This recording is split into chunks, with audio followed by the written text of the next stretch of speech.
Bonjour. Oui, c'est toujours très émouvant, d'écouter, ces archives où l'on voit que les préoccupations des étudiants comme des enseignants à l'époque, c'était plus d'autonomie pour les universités, c'était, plus de facilité, pour les filles et les garçons de se rencontrer, c'était, repenser un modèle universitaire. Aujourd'hui, on est en train de mettre en place, une loi qui permet de supprimer le tirage au sort, pour, les lycéens et qui permet de mieux accompagner ces lycéens lorsqu'ils rentrent à l'université, notamment en première année.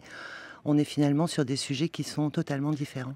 Et la crise que nous traversons, elle, est-elle similaire? Est-ce que l'on est en train de revivre un autre mai, un mai 50 ans plus tard, mais un mai finalement tout aussi colérique, tout aussi important? C'est difficile de vous répondre. Moi, j'avais 4 ans en mai 68 et je pense que la très grande majorité des étudiants n'ont de mai 68 que, quelques images, ou quelques récits, qu'ils ont pu lire de ci, de là. Moi, ce que j'observe, c'est que aujourd'hui, la très grande majorité des 1 600 000 étudiants inscrits à l'université, souhaitent passer leurs examens et que nous sommes dans une période où effectivement il y a une tentative d'instrumentalisation de ce qui se passe dans les universités, comme on a pu le voir à l'automne avec d'autres sujets. Instrumentalisation, qu'est-ce que ça veut dire? Ça veut dire que moi, évidemment, comme je suis professeur des universités, j'ai côtoyé des étudiants toute ma vie. Et donc, je sais qu'on n'a pas besoin d'aller, en tant que politique, dans les amphithéâtres, faire des explications de texte pour les étudiants, surtout lorsque ces explications de texte sont fausses, hein. On parle de supprimer la compensation, il n'en est pas question. On parle d'interdire le redoublement, il n'en est pas question non plus. Donc il y a beaucoup de choses qui sont mises en avant, qui n'ont rien à voir avec le texte de loi, qui ne sont prévues nulle part, mais dont on sait que ce sont effectivement des irritants pour les étudiants. Mais était-ce une bonne idée de faire évacuer la Sorbonne cette nuit, Frédérique Vidal?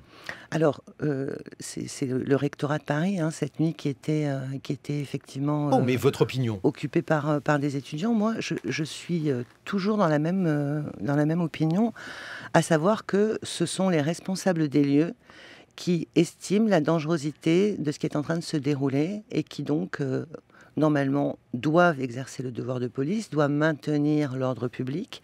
Et lorsqu'ils ne se sentent plus en capacité de le faire, lorsqu'ils estiment qu'il peut y avoir des risques, eh bien, ils font appel aux forces de l'ordre. Je dois dire que ce qu'on a vu ces derniers temps, à savoir des assemblées générales qui pouvaient dégénérer euh, à cause de petits groupes violents, dont une fois de plus, je ne suis pas complètement persuadée que ce soit des étudiants, n'incite pas à laisser les étudiants la nuit dans les amphithéâtres. Vous ne pensez pas que cela contribue à durcir le mouvement? Autrement dit, à chaque fois qu'il y a des interventions policières, on voit bien qu'il y a une augmentation de la colère chez les étudiants, Frédérique Vidal. Est-ce que c'est une bonne stratégie? Il faut toujours, je pense, réagir en fonction des circonstances.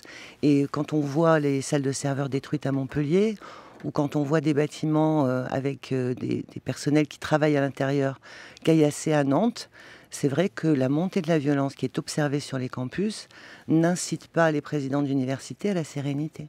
On écoute les propos d'Emmanuel Macron hier, c'était aux 13h de TF1, au sujet des étudiants. Qu'il y ait du débat, c'est une très bonne chose. Je constate quand même que dans beaucoup d'universités occupées, ce ne sont pas des étudiants, mais ce sont des agitateurs professionnels. Hein, les professionnels du désordre dont parlait Michel Audiard. Donc, les professionnels du désordre, ils doivent comprendre que nous sommes dans un état d'ordre. Et les étudiants, ils doivent comprendre une chose, c'est que s'ils veulent avoir leurs examens en fin d'année, c'est mieux de les réviser, parce qu'il n'y aura pas d'examen en chocolat dans la République. Un état d'ordre, ce sont des propos très durs du chef de l'État, Frédérique Vidal.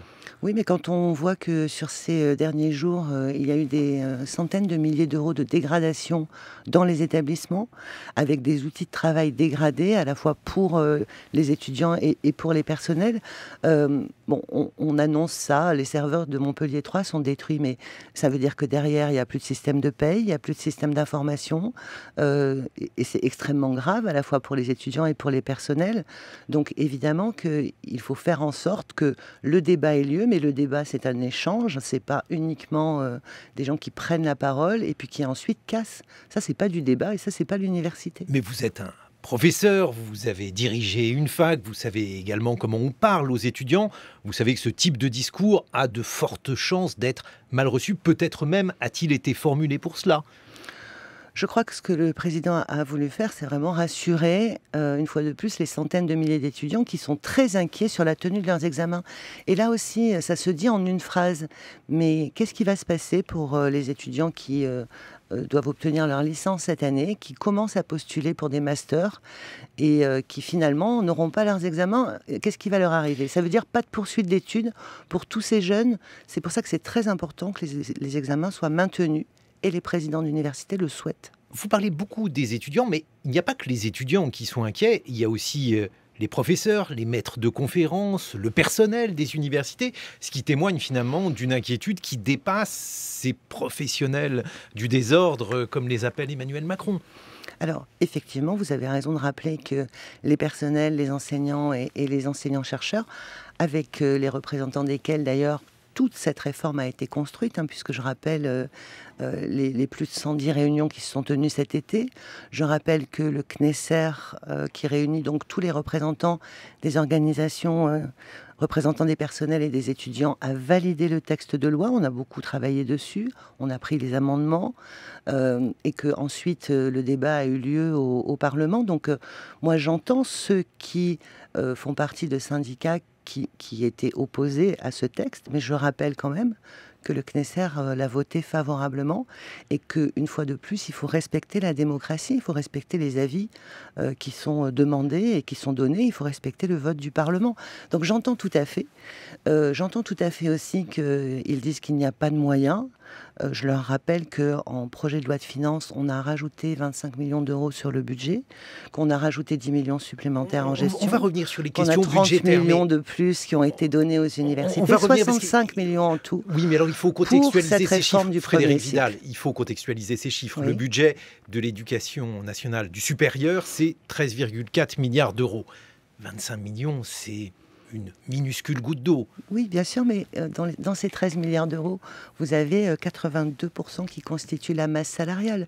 Donc si vous regardez ce qui reste et si vous regardez ce que ça fait, 65 millions d'euros uniquement pour l'entrée à l'université, vous voyez que jamais un effort identique n'a été fait. Alors peut-être qu'aucun effort identique n'a été fait parce qu'effectivement, depuis 2008, j'ai regardé précisément les chiffres, l'université se paupérise, mais avant de parler de chiffres, et ces chiffres sont importants, effectivement, il faut en parler, Frédérique Vidal, il y a malgré tout des professeurs qui ont signé une pétition, il y a un appel de ces professeurs pour que soit retirée aujourd'hui cette mesure qui finalement fait débat, la loi Or. Peut-être il faudrait que vous rappeliez, Frédérique Vidal, votre vision de cette loi et que vous répondiez à cette inquiétude qui s'exprime aujourd'hui.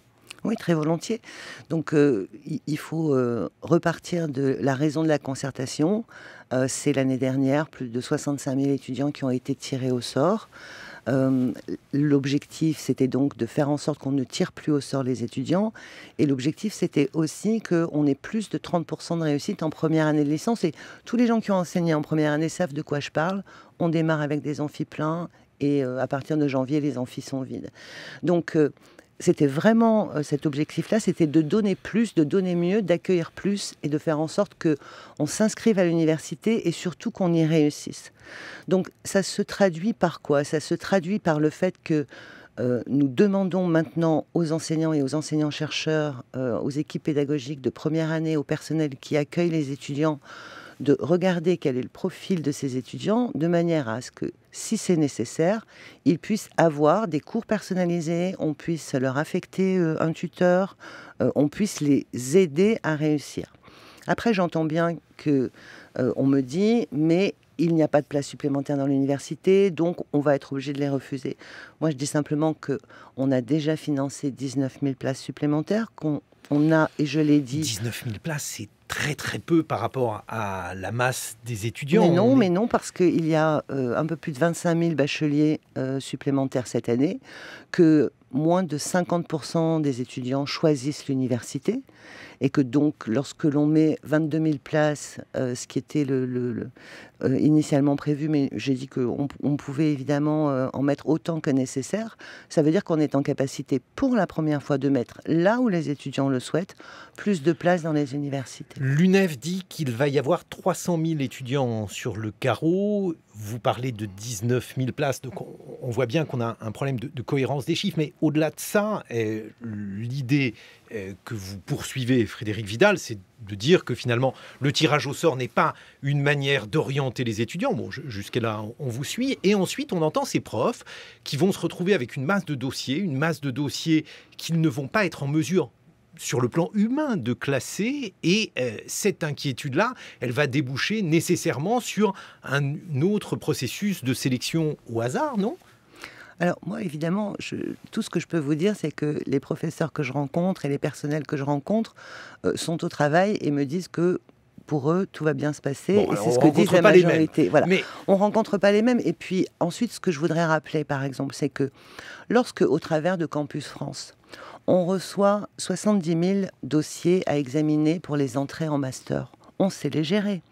Lorsque, au sein des universités, les IUT reçoivent des milliers de dossiers pour quelques centaines de places, on sait le gérer.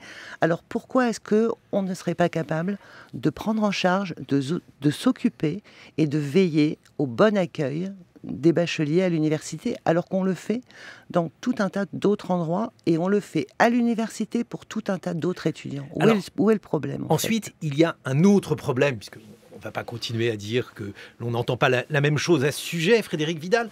Il y a un autre problème qui est le contenu en fait du dossier qui est fait par ces étudiants pour postuler. Alors par exemple, il y a une lettre de motivation. Du coup, maintenant, il y a des coachs qui se sont montés, qui vont être rémunérés pour écrire des lettres de motivation. N'est-ce pas une manière de sélectionner très injuste, parce qu'il va y avoir un biais social là-dedans ?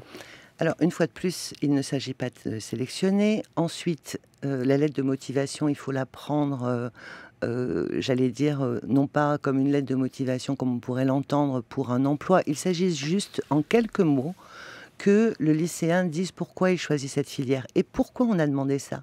Parce que l'été dernier, au téléphone, on avait des bacheliers qui nous disaient « Finalement, j'ai bien réfléchi et je ne veux pas du tout aller là où j'ai été affecté. Est-ce que vous pouvez me changer ?» Et donc ça aussi, c'est des dizaines de milliers de bacheliers qui ont été traités à la main, au téléphone, pour qu'on essaye de finalement leur trouver quelque chose qui leur plaisait. Lorsque vous devez vous poser quelques minutes pour écrire la raison pour laquelle vous voulez faire ça, si rien ne vous vient, c'est qu'en fait, vous n'avez pas vraiment envie de le faire. Et je voudrais aussi rappeler quelque chose, c'est que, évidemment, on parle de la loi, mais il faut regarder le plan étudiant dans son ensemble. Ce plan étudiant, il prévoit une deuxième phase. Nous avons commencé la concertation. Les syndicats qui sont contre la loi ont d'ailleurs quitté la table. Et c'est la reconnaissance de l'engagement des enseignants-chercheurs, à la fois dans l'indemnitaire, mais aussi dans les carrières, et la reconnaissance de façon générale des personnels. Et moi, je ne comprends pas que des syndicats quittent la table des négociations au moment où on parle de ça. Peut-être qu'il y a également une autre question liée effectivement à un mot. Vous ne voulez pas prononcer le mot de sélection.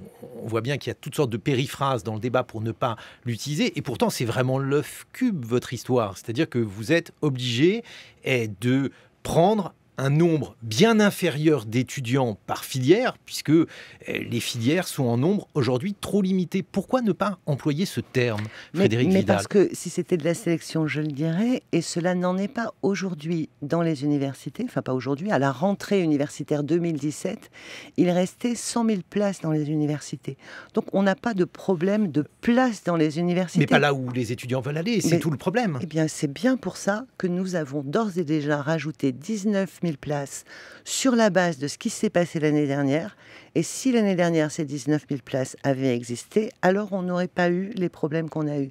Et nous sommes prêts à en rajouter encore sur la base de l'analyse des demandes qui maintenant sont faites. Alors concrètement, où est-ce que vous voudriez en rajouter ? Puisqu'on manque de place en STAPS, on manque de place en psychologie, en droit, dans les filières d'économie. En IUT, absolument. Qu'est-ce que vous pouvez faire à cet égard concrètement ? Parce que 19 000 places, ça reste malgré tout assez abstrait, Frédérique Vidal. C'est pas qu'est-ce que je peux faire, c'est qu'est-ce que j'ai déjà fait. En fait, les recteurs ont parlé avec les présidents d'université. Ils ont comparé les chiffres de l'an dernier. Ils ont regardé où est-ce qu'il aurait fallu 100 places de plus ici, 50 ici, ouvrir une antenne de STAPS là. Et ça a été fait comme ça. Donc les présidents d'université, les doyens et les recteurs ont fait remonter au ministère un état des lieux des besoins pour que la rentrée 2018 se passe bien, et nous avons financé ces besoins. C'est ça, ces 19 000 places. Ces 19 000 places, si elles sont très largement insuffisantes, j'ai dit si, hein, je ne veux pas faire de paris sur l'avenir, qu'est-ce qui va se passer à la rentrée prochaine? Est-ce que vous n'avez pas peur qu'il y ait là aussi un monde estudiantin plus encore en colère, Frédérique Vidal? Mais une fois de plus, hein, c'est comme tout l'objectif, c'est que nous mettions des places là où il y a des demandes. Moi, je veux bien qu'on fasse des hypothèses, hein, et qu'on démarre avec si. Ça ferait plaisir aux économistes. En tout cas, ça ferait plaisir à l'UNEF qui considère qu'il manque encore 280 000 places d'étudiants. Ou alors, je ne sais pas d'où l'UNEF sort ces chiffres. Effectivement, pourquoi 280 000? Pourquoi pas 320 000? Enfin, bon, l'UNEF peut donner les chiffres qu'il souhaite. On va chercher le téléphone de l'UNEF, mais... Voilà, moi, ce que je constate, hein, c'est qu'il y a 650 000 jeunes qui se préparent à passer leur baccalauréat. Et le nombre de places qui sont en face de ces jeunes est suffisant. Maintenant, ce qu'il faut faire, c'est à la marge rajouter des places là où il y en a encore besoin. Et c'est ce que nous ferons. Les propos du président de la République hier qui étaient assez durs, je veux un état d'ordre, pas d'examen en chocolat. On a l'impression finalement que le macronisme n'aime pas les perdants, que pour ceux qui n'ont pas d'énergie, pour les étudiants qui se sont mal orientés, il n'y a pas véritablement de seconde chance, d'écoute ou en tout cas de possibilités réelles, Frédérique Vidal. Alors c'est intéressant que vous abordiez justement cette question de deuxième chance parce que, évidemment, là encore, hein, ce que j'ai pu constater, mais c'est très largement partagé, c'est que lorsque l'on met un étudiant face à un parcours qui est un tube, effectivement, il réussit ou il échoue dans ce parcours. Et ce que permet la loi, c'est maintenant de mettre un étudiant face à un choix. Alors évidemment, pas tout seul, évidemment accompagné par des enseignants et des enseignants-chercheurs, de manière à ce que justement, il puisse, la première année, avoir plus de matière et puis se spécialiser progressivement tout au long de sa licence. Donc c'est exactement l'inverse, hein, c'est donner plus à ceux qui ont besoin de plus, et c'est évidemment aussi reconnaître ceux qui donnent cela. C'est-à-dire que concrètement, si je n'ai pas l'affectation de mon choix à la rentrée prochaine, ou si Frédéric Seyss ne l'a pas, après tout... Si ça y est, c'est validé, j'ai regardé. Est-ce que nous aurons une seconde chance? Qu'est-ce qu'on va faire? Qu'est-ce que vous nous proposerez, Frédérique Vidal? Alors, une fois de plus, hein, les jeunes ont émis plusieurs choix. Donc maintenant, notre objectif, nous, c'est qu'ils soient acceptés dans l'un de leurs choix. Et c'est vraiment l'objectif fondamental. C'est un objectif ou une obligation de toute cette réforme. Voilà, si je vous dis 100%, vous trouverez toujours peut-être un étudiant pour lequel ça n'a pas fonctionné. C'est-à-dire que chaque personne aura, dans la mesure de l'impossible, parce que si Absolument. Vous dites que dans la mesure de l'impossible, c'est une jolie formule. Ces 10 choix, l'un de ces choix qui sera exaucé. Absolument. Et l'idée, c'est que s'il n'a fait que des choix de filière sélective, ce qui est évidemment possible, il soit contacté, et dans le cas où il n'aurait pas ces choix sélectifs, il soit contacté par le recteur et qu'une commission puisse travailler à lui faire des propositions qui ressemblent à ce qu'il a souhaité et à ce qu'il a mis dans ses vœux. Par exemple, on peut imaginer un bachelier qui aurait mis des BTS et des IUT dans le domaine des sciences informatiques. Il est refusé dans les BTS et dans les IUT qu'il a souhaité faire. Soit on trouve un BTS ou un IUT auquel il n'a pas pensé ou auquel il n'a pas candidaté, on lui propose évidemment dans un périmètre géographique comparable. Soit on discute avec lui et si on se rend compte que par exemple il voulait passer par un IUT pour continuer sur un diplôme d'ingénieur, eh bien on lui explique que il peut intégrer une licence qui pourra lui donner les mêmes chances d'aller vers cette école d'ingénieur. Et ça, c'est évidemment des choses qui seront faites au cas par cas. Et ces commissions, elles commencent à se réunir dès le 22 mai, dès le début des réponses, de manière à ce qu'on soit en accompagnement le plus possible. On remet le jeune au centre, en fait.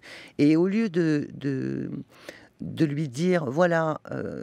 un programme de licence, c'est ça, tu rentres dedans, tu réussis tant mieux, tu échoues, eh bien tant pis. Ce qu'on dit, c'est pour aller vers cette licence, tu peux avoir plusieurs chemins. Tu peux prendre des majeurs, tu peux prendre des mineurs, tu peux avoir plus de stages, tu peux souhaiter avoir des formations qui vont te permettre d'avoir des doubles licences. Donc c'est vraiment une révolution en termes de souplesse de ce premier cycle. Et là encore, on le voit bien. Certains jeunes vont avoir plus de facilité à rentrer par le savoir-faire. D'autres vont aimer les choses beaucoup plus conceptuelles, beaucoup plus théoriques. On peut les amener chacun par leur chemin à un diplôme. Au-delà de ça, on a l'impression qu'il y a une divergence de philosophie sur le but de l'université. Pour certains étudiants, dans des discours que l'on entend, le but de l'université, c'est le savoir, un savoir qui trouve une finalité pratique ou pas. On a l'impression que pour le gouvernement, pour le ministère, on est beaucoup plus dans des formations qui débouchent immédiatement sur du travail. Non pas que quelqu'un soit en faveur du chômage, mais il est parfois compliqué de savoir, lorsqu'on s'engage en histoire, en sociologie, dans différentes disciplines qui ne sont pas nécessairement professionnalisantes, ce que l'on va faire ensuite. Quelle est, vous, votre philosophie? Est-ce que la fac, elle est là aussi pour permettre aux individus de faire leurs humanités, d'apprendre? Oui, bien sûr, vous imaginez bien que l'université, c'est créer le savoir, transmettre le savoir et veiller à l'insertion professionnelle par le savoir. Voilà. Une fois que... Et évidemment aussi la culture scientifique et technologique plus large au sens d'irrigation de la société. Ça, ce sont vraiment les missions de l'université. Donc, justement, là encore, il y avait une forme d'injonction paradoxale où on disait, vous devez d'un côté accueillir l'ensemble des bacheliers et dans le même temps, vous devez avoir des programmes qui vous permettent d'amener des étudiants vers le doctorat. Ça, c'est très compliqué parce que, évidemment, tous les bacheliers qui rentrent à l'université n'ont pas envie d'aller jusqu'au doctorat. Donc, ce système de briques qui font que l'étudiant, avec son enseignant, va pouvoir construire son parcours. Ça permet à celui qui a envie de faire de l'histoire de l'histoire et encore de l'histoire. Ça permet à celui qui veut faire de l'histoire mais ne souhaite pas s'engager dans un cycle long, de faire de l'histoire et puis d'avoir des stages et des modules plus professionnalisants. Et ça permet à celui qui ne sait pas au moment où il arrive, eh bien, de tester et petit à petit de construire son parcours. C'est ça, la personnalisation. Parlons un peu d'argent, Frédérique Vidal, puisqu'il est aussi question d'argent dans la crise de l'université, et tout d'abord du salaire et du salaire des enseignants. En 1984, un maître de conf gagnait 2,4 fois le SMIC lorsqu'il était embauché. Aujourd'hui, il gagne 1,6 fois le SMIC, et j'ai même trouvé un graphique très rigolo qui montre que si l'on continue à voir décroître le salaire des maîtres de conf, en 2080, ils ne seront plus payés du tout. Est-ce que cette chute, parce que c'est une chute, elle est sensible sur le graphique, est-ce que cette chute va se poursuivre? Qu'est-ce que vous proposez? Bon, d'abord, c'est intéressant cette courbe que vous avez bien voulu partager avec moi. Je serais curieuse de voir comment elle a été construite scientifiquement, mais c'est un autre sujet. On a relié les points entre eux, oui, et il y a une nette inflexion à partir de 2008. Voilà, absolument. Vous n'en êtes pas responsable. Ça, par contre, évidemment, je peux vous le confirmer, il y a une nette inflexion à partir de 2008, globalement. Et effectivement, je crois que les budgets de l'enseignement supérieur n'ont pas été à la hauteur de ce qui était nécessaire. C'est bien pour ça que, dans le contexte actuel, sur le budget 2018, le budget du ministère a été augmenté de plus de 700 millions d'euros, avec 234 millions d'euros spécifiquement pour l'enseignement supérieur. Et c'est pour ça que j'ai rajouté encore 65 millions d'euros spécifiquement dédié à cette réforme et à ce meilleur accueil dans le premier cycle. Donc pour financer des postes d'enseignants-chercheurs, parce qu'évidemment quand on dit plus de place pour les étudiants, ça veut dire plus de profs face aux étudiants, pour financer aussi des heures complémentaires là où c'était nécessaire, financer l'ouverture d'antennes, reconnaître l'engagement et reconnaître le travail supplémentaire qui va être généré par le fait qu'il va falloir regarder les dossiers, il va falloir discuter avec les étudiants pour mettre en place ces parcours. Donc voilà, je sais que ce n'est jamais suffisant, mais évidemment on y travaille. Et puis il y a aussi... Je vais juste vous embêter, Frédérique Vidal, là-dessus, parce que les grandes masses, c'est toujours compliqué de s'y reconnaître, sachant encore une fois que votre budget est énorme, il est de 13 milliards d'euros, c'est insuffisant, mais les masses du coup sont compliquées à comprendre. Concrètement, pour un enseignant, quelle est sa perspective d'augmentation de salaire? Alors, la perspective d'augmentation de salaire, elle dépend du point d'indice et elle dépend de la fonction publique. Donc c'est global, puisque les enseignants... Pourtant, ça décroche depuis 2008. Alors... Oui, mais ce que je veux dire, c'est que ce n'est pas au niveau du ministère de l'Enseignement supérieur que se décident les salaires des fonctionnaires. Ce sont des fonctionnaires. Et donc là, évidemment, moi, le budget que je peux mettre à disposition des établissements, c'est un budget qui, par exemple, pour la première fois cette année, permet de compenser le glissement vieillesse-technicité, c'est-à-dire que les universités, comme elles reçoivent cet argent qui permet d'assurer la masse salariale, peuvent récupérer des marges de manœuvre pour faire autre chose. Voilà, moi, c'est tout ce que je peux faire. Si vous êtes tributaire du point d'indice, à quoi sert quoi sert l'autonomie des universités? L'autonomie des universités, elle a pour vocation de donner aux universités la capacité de choisir leur offre de formation, de choisir leur spécificité en recherche, d'organiser et de gérer le budget qui est confié par l'État. Mais les enseignants-chercheurs restent évidemment des fonctionnaires d'État. On continue à parler d'argent. Un étudiant en France coûte entre 8 000 et 10 000 euros environ. C'est du coût complet, oui. Aux États-Unis, il coûte 10 fois plus, avec un problème de financement évident, puisque les individus s'endettent pour leur vie entière, dans des proportions donc complètement absurdes. Mais il y a un écart important entre le coût de l'étudiant en France et le coût de l'étudiant aux États-Unis. Vous le savez, vous êtes une chercheuse, vous avez voyagé partout dans le monde, et on est frappé par la paupérisation des facs françaises. Là aussi, qu'est-ce que vous pouvez proposer, même si, évidemment, vous n'êtes là que depuis quelques mois, Frédérique Vidal? Alors, je crois que, on ne peut pas comparer des choses qui ne sont pas comparables.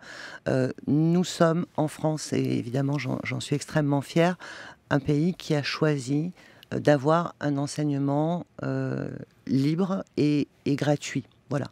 Et donc jamais le fait de ne pas avoir de moyens ne doit empêcher quelqu'un de faire des études ou de réussir. Alors, quand on compare évidemment ce qui se passe en termes de droits d'inscription aux États-Unis, quand on calcule le coût d'un étudiant en France, c'est un calcul qui se fait au coût complet, c'est-à-dire que on calcule aussi la vétusté du bâtiment, le fait qu'il faille faire un certain nombre de travaux. Ce qui fait partie des vrais problèmes, puisque par exemple, à Toulouse-Mirail, on a de vraies inquiétudes. À Paris 8, on explique que le bâtiment est extrêmement vétuste. On sait qu'il y a des facs qui ne sont pas chauffés. Bref, c'est quand même un peu la misère. Oui, et l'idée, c'est une fois de plus que par rapport à l'argent qui est transféré aux universités et qui, j'en conviens, pourrait encore augmenter. Ça, c'est vraiment pas un sujet. On a à côté des plans campus, on a à côté des contrats de plan État-région, on a des choses qui sont faites spécifiquement pour rénover les bâtiments.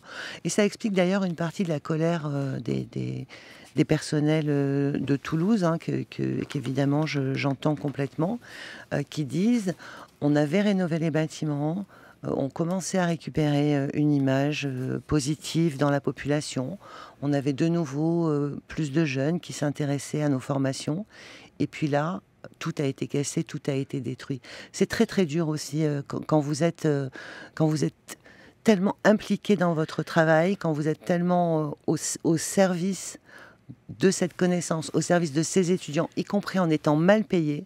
C'est tellement compliqué de voir tout ça détruit. Et évidemment, le vandalisme, c'est une question, mais sans qu'il y ait le vandalisme, Frédérique Vidal, moi, je suis toujours frappé par la pauvreté des bibliothèques universitaires. Et ça, c'est quelque chose qui n'a rien à voir avec le vandalisme.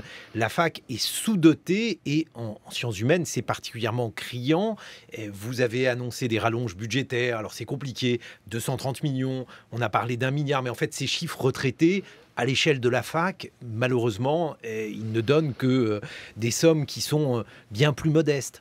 Alors, il y a un vrai travail qui est fait, en tout cas au niveau des bibliothèques, pour travailler sur l'open science, la science ouverte, de manière à ce que justement, on n'ait plus cette prise en otage par un certain nombre d'éditeurs et qu'on soit en capacité d'avoir un accès beaucoup plus libre et beaucoup plus facile à la fois aux ouvrages et et aux ouvrages sous forme papier ou sous forme numérique. Les bibliothèques universitaires, elles se transforment, elles deviennent aussi des lieux où on travaille ensemble. Il y a un vrai travail qui est fait par les documentalistes dans les universités de manière à adapter l'offre avec la demande des étudiants, avec leur nouvelle façon de travailler, avec leur envie de travailler en petits groupes, en mode projet, etc. Donc là aussi, hein, je suis tout à fait consciente, mais l'idée, c'est que vraiment, en ce qui concerne l'ensemble de l'enseignement supérieur et de la recherche, il faut qu'on redonne suffisamment de marge de manœuvre pour que les gens retrouvent aussi le plaisir de travailler. Le président de la République a dit hier qu'il n'y aurait pas d'examen en chocolat. C'est dommage, notamment pour ceux qui aiment le chocolat. Frédérique Vidal, cela signifie qu'il n'est pas possible d'aménager les examens pour les étudiants qui aujourd'hui sont dans des facs bloquées. Comment vous allez vous y prendre concrètement si les blocages se poursuivent ? Alors, là, peut-être que là aussi, il faut rappeler un certain nombre de choses. Les examens se tiendront, c'est en tout cas ce que me disent les présidents d'université, et évidemment, s'il faut les aménager pour qu'ils se tiennent, les délocaliser, les faire ailleurs, trouver de nouvelles formes d'évaluation, ça, je fais tout à fait confiance à mes collègues pour trouver la façon dont ils peuvent s'organiser. Mais quoi qu'il en soit, cette année universitaire, elle doit avoir la même valeur que l'année universitaire d'avant et que l'année universitaire prochaine. Quand on entend... On a déjà délocalisé des examens ? Bien sûr, oui, parce que vous savez bien que dans une université, il y a plusieurs locaux. Et quand vous avez des universités perturbées et où vous avez un amphi qui est bloqué ou un bâtiment qui est bloqué, vous pouvez parfaitement faire les examens à 200 mètres. Et en général, personne ne se rend compte qu'il y a un amphi bloqué. Vous savez, dans les grands campus... bon, voilà, on n'est pas... Mais si d'aventure c'était la totalité de la zone qui était bloquée, Frédérique Vidal, est-ce que ça n'est pas possible de donner, par exemple, 10 à tous les étudiants, comme ils le demandent ? Alors, justement, il faut quand même se rappeler que le dimanche 1er avril, et il se trouve que c'était aussi le dimanche de Pâques, un poisson d'avril a circulé, comme quoi tous les étudiants auraient 18. Et évidemment... 18, c'est peut-être un peu beaucoup. Mais... Voilà, mais même 10, c'est un peu beaucoup. On ne va pas à l'université pour avoir des notes, on y va pour apprendre des choses. Et les notes ne font que vérifier le fait que vous avez acquis ou pas la connaissance de l'année dont vous allez avoir besoin pour l'année suivante. Donc, sur la base de ce poisson d'avril, qui est d'un goût douteux à mon sens, mais qui a peut-être fait rire beaucoup de monde. Effectivement, ça s'est répandu dans différentes assemblées générales qui demandent 10, 12, 15, ça varie, ça fluctue. C'est toute la créativité. Aujourd'hui, quelles sont les concessions que vous pouvez faire, Frédérique Vidal, puisque malgré tout, les facs sont bloquées. Alors, je ne vais pas faire la liste. L'université de Rouen, à Marseille, Saint-Charles, la fac est bloquée depuis jeudi. Le HESS est bloqué jusqu'à vendredi, etc., etc. Est-ce que vous pouvez aujourd'hui lâcher du lest pour que ces blocages cessent ? Alors, une fois de plus, je vous rappelle le calendrier. Nous avons commencé à discuter de cette réforme le 17 juillet dernier. Nous avons passé 3 mois de concertation. La majorité des représentants des personnels et des représentants des étudiants ont approuvé le texte qui ensuite est donc parti au Parlement. Donc le texte de loi en tant que tel, il ne changera pas. Mais par contre, évidemment, on continue à travailler. Il y a les arrêtés de licence et donc je suppose que cette désinformation sur on n'aura plus le droit de redoubler, etc. Mais ça vient de là. C'est uniquement de la désinformation, c'est-à-dire qu'il n'y a pas de crainte comment qui soit vous pouvez des craintes fondées. Imaginer que je vais empêcher les étudiants de redoubler. Enfin, vous voyez vous-même, je pense, si vous avez la moindre connaissance de ce qui se passe dans une université, imaginez qu'on empêche un étudiant de redoubler. Donc, c'est pour ça que je dis que c'est de la désinformation, parce que vraiment, je ne vois pas d'où ça sort. Donc, actuellement, il y a des représentants des personnels, des représentants des étudiants qui sont au travail, qui travaillent sur les arrêtés, qui vont être présentés au Knesset à la fin du mois de mai. On travaille sur la reconnaissance de l'engagement dans la pédagogie des enseignants-chercheurs, parce que ça suffit que seule la recherche soit prise en compte dans les avancements de carrière. On travaille sur l'indemnitaire 2019 et on a des organisations qui refusent de siéger dans ces concertations. Donc s'il n'y avait pas de fake news et d'agitateurs professionnels, Frédérique Vidal, il n'y aurait pas de grève ou pas de blocage de fac ? Écoutez, entre le 17 juillet et le 8 mars, où la loi a été promulguée, vous avez bien vu qu'on n'était pas dans cette configuration. Donc là, le joli mois de mai approche. Vous voulez dire que c'est un agenda politique ? Mais c'est un agenda politique et je crois que la démonstration en est faite quand on voit que, effectivement, et vous l'avez rappelé tout à l'heure, les étudiants à Tolbiac sont rejoints par des cheminots, ou que dans une manifestation de cheminots, des étudiants viennent soutenir. Ou on est en train d'essayer d'organiser, à mon avis, de manière... c'est Monsieur Ruffin qui a parlé de manifestation pot-au-feu. François Ruffin. François Ruffin, voilà. Parce qu'on a un Ruffin aussi sur pardon. France Culture. Donc, Monsieur François Ruffin qui a parlé de préparer une manifestation pot-au-feu. Donc voilà, je pense que vous avez la réponse. L'appel des 400 profs, parce que ces profs-là, ils témoignent quand même d'une véritable inquiétude. On a vu que Parcoursup, c'était compliqué à mettre en place. Georges Haddad, le président de la Sorbonne, était à ce même micro il y a une semaine. Il expliquait que 3 décimales après la virgule, et vous êtes une scientifique aussi, c'était pas facile pour classer les étudiants. Là, qu'est-ce que vous leur répondez à ces profs? Alors ça, effectivement, ce que je leur réponds, c'est que évidemment, je comprends leurs inquiétudes, je comprends que c'est plus de travail. Je suis aussi persuadée que pour la très grande majorité des enseignants, des enseignants-chercheurs, des personnels, plus de travail pour mieux accompagner les étudiants, c'est possible à condition que ce soit reconnu et rémunéré. C'est pour ça qu'il y a eu d'ores et déjà... C'est-à-dire ? On a transféré aux universités 8 millions d'euros spécifiquement dédiés à ce nouveau processus d'accueil et d'accompagnement des bacheliers. Donc voilà, c'est vrai que c'est plus de travail, c'est aussi de l'indemnitaire en plus, et c'est ça tout l'objet des négociations, parce que je veux qu'au-delà de l'indemnitaire, il puisse y avoir une reconnaissance dans les carrières. Mais là aussi, est-ce qu'il n'y a pas quelque chose qui peut être amendable dans cette manière de classer les étudiants au niveau de Parcoursup, APB avec toute une série de défauts, on ne va pas revenir là-dessus, mais on voit bien quand même que là, on a l'utilisation d'algorithmes locaux, on voit bien qu'on a cette fameuse lettre de motivation, on en a parlé, elle fait débat. Est-ce que vous ne pouvez pas, encore une fois, lâcher du lest là-dessus? Non mais attendez, il ne faut pas confondre les choses. Il y a ce que dit la loi, et ce que dit la loi, c'est très simple, il faut accompagner les étudiants, et il faut leur proposer des parcours personnalisés. Et effectivement, Parcoursup, ça n'est jamais qu'une plateforme. Et sur cette plateforme-là, il y a un comité scientifique et éthique. Si on estime que, j'entendais, 1500 mots, ça suffit pas pour la lettre de motivation, eh ben, on en mettra plus. Alors, vraiment, ça n'est pas un sujet, et ça n'en a jamais été un. La négociation est faite de détails. Oui, mais ce qui est demandé, c'est le retrait de la loi. C'est pas qu'on travaille pour améliorer la plateforme. Et évidemment, améliorer la plateforme, on le fera en continu, et ça, je m'y suis engagée, donc c'est pas un sujet pour moi non plus. L'attitude des lycéens, pour l'instant, les lycéens semblent peu mobilisés, à l'exception de quelques établissements. Est-ce que ça n'est pas une inquiétude supplémentaire pour le gouvernement, Frédérique Vidal ? Mais les lycéens, en fait, ils ont déjà vu cette première phase. Ils ont vu comme ils étaient plus accompagnés. D'ailleurs, je remercie vraiment le travail des proviseurs et des profs principaux qui a été fabuleux. Ils ont vu qu'ils avaient du temps avec leur prof principal, puisqu'ils avaient maintenant 2 profs principaux par classe. Ils ont vu qu'il y avait plus d'informations sur la plateforme Parcoursup que ce qu'il y avait dans APB. Ceux qui avaient des frères, des sœurs, des cousins qui étaient passés par APB se sont bien rendus compte qu'ils avaient plus d'informations, que c'était de l'information donnée à tous. On n'était plus obligé d'aller la chercher dans des endroits obscurs. Donc, évidemment, les lycéens ont senti cette vraie bienveillance et ce véritable accompagnement de leurs profs. Et ils attendent la même chose maintenant des enseignants du supérieur. Et évidemment, moi, j'en reste convaincue.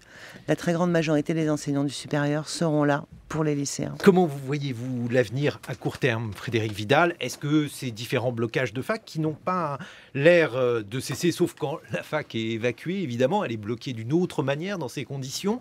Comment envisagez-vous les choses? Est-ce que vous jouez sur les vacances de Pâques, par exemple? Il n'y a pas de vacances de Pâques particulièrement dans les universités. On va rentrer en période de révision et en période d'examen. Et moi, je veillerai à être aux côtés des présidents d'université pour que les choses se passent le mieux possible, avec le plus de sérénité possible. Et qu'une fois de plus, les diplômes conservent leur valeur.